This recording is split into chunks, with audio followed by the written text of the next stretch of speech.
Sure.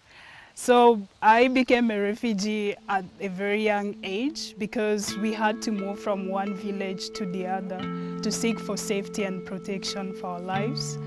And that's continued, and until today there are still people moving from one village to the other, moving from the country to other countries to seek for safety.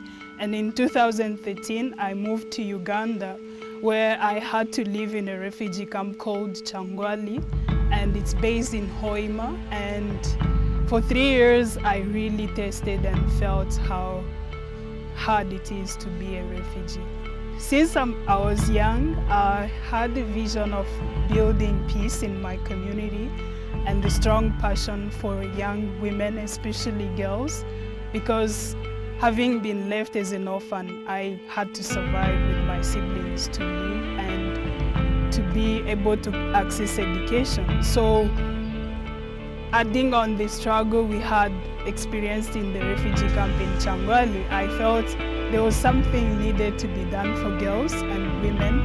And since then I've been using art and poetry as a way to advocate for peace, because I believe if we had sustainable peace in my country, then we would put an end to the refugee spreading in the whole world. And every summer I cried and I healed from my traumas. I never knew that I missed my parents being an orphan, but every process we went through with other young people around the world, the times I cried, those moments were the moment of inspiration as well, that once I go back home, I should do the same thing for young people. I came to the United States in 2015 for a 3-month orientation program at the Rochester University. And since then, I've been coming to the summer programs where we are trained as young leaders from around the world with tools and skills that we need to create change through another organization. I learned about Watson in the Chambali refugee camp where I lived in 2014, when the founder of Watson came and he was running workshops on social entrepreneurship and leadership. And at that point, I was a facilitator. I was helping with translating English to the local language and looking at how the model of Watson was really working in my community. I really felt that need to come and be part of the Watson community so I would really gain more exposure and connection through the Watson network, and that's how I got connected, and I'm grateful I'm a Watson alumni. The model of Watson is building courage and giving us that power of stepping into the unknown and transforming it into the known.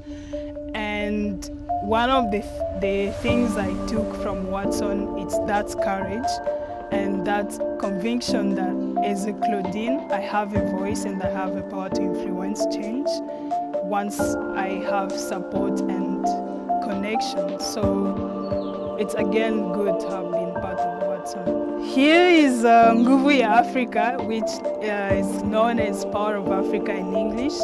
And this is an organization that I came up when I went back home and realized that Congo, being known as a country where war and crisis has been going on, people don't talk good about Congo, but I saw the goodness of Congo, the young people ready to really create change in their community. So I named it Power of Africa because we are the power of Africa. We young people, especially young women, if we are given tools and skills that we need, we are going to bring that peace that hasn't been there to happen. So we work using arts and conversations on menstrual health education because that's a topic that has been hindered for many years, having been seen as a taboo. We are bringing that conversation to the table, inviting men as well as our partners, so that together we can see how to improve lives of women and girls who not only